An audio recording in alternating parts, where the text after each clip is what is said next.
Hello. അപ്പം നമ്മൾ business ഫീൽഡിലേക്ക് വന്നിട്ട് ഇപ്പോൾ 8 വർഷമായിട്ടുണ്ട്. അപ്പോൾ നമ്മൾ അതിലേക്ക് വരാനുണ്ടായൊരു കാരണത്തെ കുറിച്ചിട്ട് ഞാനൊന്ന് വീഡിയോയിൽ പറയാമെന്ന് വിചാരിച്ചു. അപ്പം നമ്മൾ കല്യാണം കഴിഞ്ഞ് കുറച്ച് വീട്ടിലിരുന്നൊരു സമയം ഉണ്ടായിരുന്നു. ആ സമയത്താണ് നമ്മൾ ഒരു ചെറിയൊരു പ്രതിസന്ധി വന്ന് ചെറിയൊരു നമ്മളെ വണ്ടി ചെറിയൊരു ആക്സിഡൻറ്റ് ആയി. അപ്പോൾ അതിൻ്റെ സമയത്ത് നമുക്ക് പൈസക്ക് നല്ല ആവശ്യം വന്ന്. അപ്പോൾ ആ വണ്ടി തട്ടി കുറച്ച് അവർ വേറെ ആളെ കയ്യിൽ നിന്ന് തട്ടിയതാണ്. അപ്പോൾ അവർ കുറച്ച് ക്യാഷ് തന്നു, പക്ഷെ അത് നമുക്ക് തികഞ്ഞില്ല. ആ ഒരു സമയത്ത് നമുക്ക് പൈസക്ക് എന്ത് ചെയ്യും എന്നുള്ളൊരു ക്വസ്റ്റ്യൻ ഉണ്ടായിരുന്നു നമ്മളെ മുന്നിൽ. അപ്പോൾ ആ ഒരു സമയത്ത് നമ്മൾ ചോദിച്ച ആരോടത്തൊന്നും നമുക്ക് ക്യാഷ് കിട്ടിയില്ല. അപ്പോൾ നമുക്കല്ല, ഹസ്ബൻഡിന് കിട്ടിയില്ല. അപ്പോൾ ആ ഒരു സമയത്ത് അവരെന്നോട് പറഞ്ഞു, ഇനി എന്ത് ചെയ്യും, വണ്ടി ഇറക്കണ്ടേന്ന് ചോദിച്ചു. അപ്പോൾ ആ ഒരു സമയത്ത് ഞാൻ എന്താട്ടി, നമ്മളടുത്തുണ്ടല്ലോ, പിന്നെ എന്തിനാണ് നിങ്ങൾ ഒരാളോട് ചോദിക്കാൻ പോയത് എന്നുള്ളൊരു മൈൻഡാണ് എനിക്കുണ്ടായിരുന്നത്. അപ്പോൾ ഞാൻ ആളോട് പറഞ്ഞു, കുട്ടീൻ്റെ സ്വർണ്ണമുണ്ട്, അപ്പോൾ നിങ്ങളൊരു കാര്യം ചെയ്താൽ വണ്ടി ഇറക്കിക്കളി പറഞ്ഞിട്ട് അന്ന് ഞാൻ ആ 1.5 പവൻ എടുത്ത് കൊടുക്കുക ചെയ്തത്. അപ്പോൾ ആ ഒരു സമയത്താണ് നമ്മൾ ചിന്തിച്ചത്, എന്താണെന്ന് വെച്ചാൽ നമുക്കൊരു പ്രതിസന്ധി വരുന്ന സമയത്ത് നമ്മളെ കൂടെ ആരും ഉണ്ടാവില്ലല്ലോ. അപ്പം നമുക്ക് ചെറിയൊരു സംഭവമാണ് വന്നത്. അപ്പോൾ നമ്മളെന്താണ്, നമുക്ക് എന്തെങ്കിലും ആവശ്യം വരുന്ന സമയമാകുമ്പോഴത്തേന് നമുക്ക് ക്യാഷ് വേണം. നമ്മൾ അങ്ങനെ ഇരുന്നിട്ട് കാര്യമില്ല, നമ്മൾ സമയം വേസ്റ്റ് ആക്കിയിട്ട് കാര്യമില്ലല്ലോ എന്നുള്ള കാര്യം ഞാൻ അന്നാണ് ചിന്തിച്ചത്. അങ്ങനെ പിന്നെ ഇതിനായിട്ട് പരിശ്രമമായിരുന്നു കേട്ടോ. പിന്നെ ഞാൻ ആളോട് പറഞ്ഞു, എനിക്ക് ചെറുതായിട്ട് തയ്ക്കാനറിയാം, അപ്പോൾ നിങ്ങളൊരു കാര്യം ചെയ്താൽ മതി, എനിക്ക് ഒരു മെഷീൻ വാങ്ങിത്തരണം പറഞ്ഞു. അപ്പോൾ ഓല് പറഞ്ഞു ആയിക്കോട്ടെ. അപ്പോൾ ആ ഒരു സമയത്തും നമ്മുടെ അടുത്ത് മെഷീൻ വാങ്ങാനുള്ള പൈസ ഒന്നും ആയിട്ടില്ല.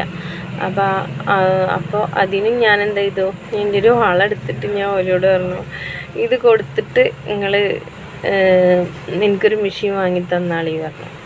അങ്ങനെ അവർ മെഷീൻ വാങ്ങിത്തന്നു. അൽഹംദുലില്ലാ, കുഴപ്പമൊന്നുമില്ല. അപ്പോൾ പിന്നെ നമ്മൾ ചെയ്തതെന്ന് വെച്ചാൽ, ഏറ്റവും സിമ്പിളായിട്ട് എനിക്ക് വല്ലാതെ സ്റ്റിച്ചിങ് അറിയില്ല.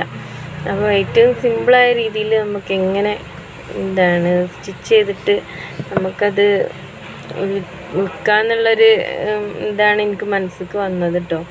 അപ്പോൾ ഞാനിങ്ങനെ യൂട്യൂബിൽ ഇങ്ങനെ നോക്കും. അപ്പോൾ സ്കേർട്ട് നമുക്ക് ഏറ്റവും എളുപ്പത്തിൽ നമുക്ക് കട്ട് ചെയ്തിട്ട് സ്റ്റിച്ച് ചെയ്യാൻ പറ്റുമെന്ന് അപ്പോൾ ആ ഒരു സമയത്തേക്ക് മനസ്സിലായി. അപ്പോൾ ഈ ക്രിയേഷൻ്റെ ഒരു ചാനൽ അന്ന് വല്ലാതെ 2016 ലാസ്റ്റ് ഡിസംബർ ആ ഒരു സമയമൊക്കെയാണ്. അപ്പോൾ ആ ഒരു സമയത്ത് മൂത്ത കുട്ടീനെ പ്രസവിച്ചിട്ട് 6 മാസമായിട്ടുള്ളൂ.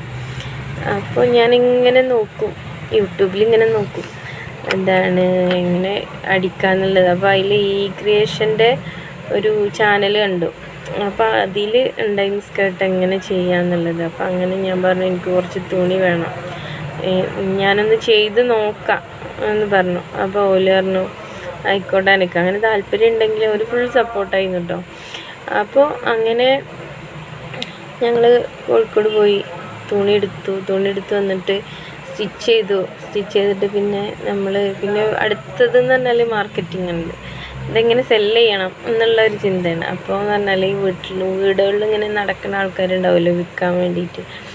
അപ്പോൾ അവരെ അടുത്ത് കൊടുത്തിട്ട് അവർക്കൊരു കമ്മീഷൻ കൊടുത്തിട്ട് നമ്മൾ സെല്ല് ചെയ്യാന്നുള്ളൊരു രീതിയിലാണ്. അപ്പോൾ അങ്ങനെ വന്ന സമയത്ത് നമ്മൾ എന്ത് ചെയ്തു, ഈ സ്റ്റിച്ച് ചെയ്തതൊക്കെ അങ്ങനത്തെ ടീമിനും പിന്നെ നമ്മൾ നൈബേഴ്സിനൊക്കെ അങ്ങനെയൊക്കെ ആയിട്ട് ഇങ്ങനെ സെയിൽ ചെയ്തു. അപ്പോൾ എല്ലാവരും നല്ല അഭിപ്രായമായിട്ടോ പറഞ്ഞത്. അപ്പോൾ ആ ഒരു സമയത്ത് നമ്മൾ കുറച്ചും കൂടി, മനുഷ്യന്മാരുടെ അവസ്ഥ അങ്ങനെ തന്നെയാണല്ലോ, ചെറിയ രീതിയിൽ വന്നു കഴിഞ്ഞാൽ അത് ഓക്കെ ആയാൽ പിന്നെ അടുത്ത സ്റ്റെപ്പ് അതാണല്ലോ നോക്കുക. അപ്പോൾ നമ്മൾ വിചാരിച്ചു കുറച്ച് ഇതിൻ്റെ കൂടെ നൈറ്റി, കുറച്ച് ടോപ്പ് ഒക്കെ ആവാമെന്ന് വിചാരിച്ചു. അങ്ങനെ പിന്നെ ഞങ്ങൾ ഹോൾസെയിലിൽ പോയിട്ട് നമ്മൾ നൈറ്റി ടോപ്പ് ഇങ്ങനത്തെ സാധനങ്ങളൊക്കെ നമ്മൾ കൊണ്ടുവന്ന് വെച്ചിട്ട് വീട്ടിൽ നിന്ന് തന്നെ വിൽക്കാൻ തുടങ്ങി. വീട്ടിലെന്ന് പറഞ്ഞാൽ ഫാമുണ്ട്. അപ്പോൾ ഫാമിന് ഈ എഗ്ഗിനായിട്ടും പിന്നെ കോഴി, താറാവ് ഈ ഒരു സംഭവത്തിനൊക്കെ ആയിട്ട് നമ്മളെ വീട്ടിലേക്ക് ഇങ്ങനെ കസ്റ്റമർ ഇങ്ങനെ വന്നുകൊണ്ടിരിക്കും. ഉപ്പാൻ്റെ കയ്യിൽ നിന്ന് ഫാം. അപ്പോൾ അങ്ങനെ വരുന്ന സമയത്ത് നമുക്ക് കസ്റ്റമർ ഉണ്ട്. അപ്പോൾ അങ്ങനെ കുറേ ആൾക്കാർ പറ്റുകയാണെന്നുണ്ടെങ്കിൽ അവരെടുത്തോട്ടെ എന്നുള്ളതിൽ അങ്ങനെ കൊണ്ടുവന്ന് വെച്ചപ്പോൾ അൽഹംദുലില്ലാ അതും ക്ലിക്കായിട്ടോ. അപ്പോൾ അങ്ങനെ പിന്നീട് ഞാൻ ചിന്തിച്ചത് എന്താണെന്ന് വെച്ചാൽ നമ്മൾ ഇനിയൊരു ഷോപ്പ് ആവാലോ എന്നുള്ളത് വിചാരിച്ചു. അപ്പോഴത്തേനൊരു അതിൻ്റെ മുന്നേ എനിക്ക് നമ്മളെ ഒരു അടുത്തൊരു അമ്പലം ഉണ്ട്. അപ്പോൾ അവിടുത്തെ ഉത്സവത്തിന് നമുക്ക് കുറച്ച് തുണിയുടെ ഓർഡർ കിട്ടി.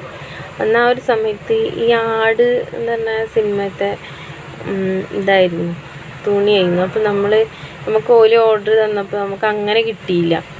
അപ്പം അങ്ങനെ ഒന്നിച്ച് കിട്ടാതായപ്പോൾ നമ്മൾ എന്താ വെച്ചാൽ റെഡും ബ്ലാക്കും തുണി എടുത്തിട്ട് അത് കട്ട് ചെയ്തിട്ട് നമ്മൾ അങ്ങനെ അടിച്ചു കൊടുക്കുക ചെയ്തത്. അപ്പോൾ ആ ഒരു ഓർഡർ കിട്ടിയപ്പോൾ കുറച്ചും കൂടി നമുക്കൊരു കോൺഫിഡൻ്റായി, നമുക്ക് ചെയ്യാം, നമ്മൾ ചെയ്താൽ ഇത് ജയിക്കും എന്നുള്ളൊരു കാര്യം നമുക്ക് ഉറപ്പായി. പിന്നെ കുറച്ച് കഴിഞ്ഞ് എനിക്ക് തോന്നി ഷോപ്പ് ഇടാമല്ലോ എന്ന്.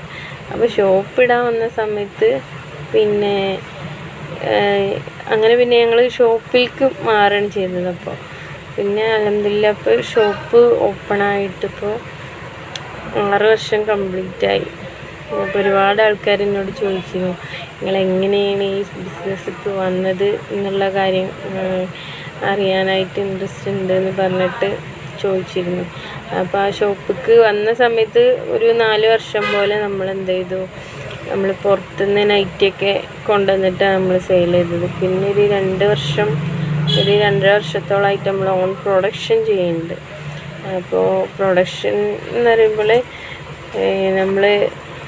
നമ്മളെ ഈ ഏരിയയിലുള്ള കുറേ ആൾക്കാർ തന്നെ അവർക്ക് തന്നെ കൊടുത്തിട്ടാണ് നമ്മൾ ചെയ്യണത്. അപ്പോൾ അവരുടെ ഭാഗത്തു നിന്നും നല്ല സപ്പോർട്ടാണ്. അപ്പോൾ നമ്മൾ ആ ഒരു രീതിയിൽ പ്രൊഡക്ഷൻ ചെയ്തിട്ടാണ് ഇപ്പോൾ മുന്നോട്ട് പോകുന്നത്. അൽഹംദുലില്ലാ.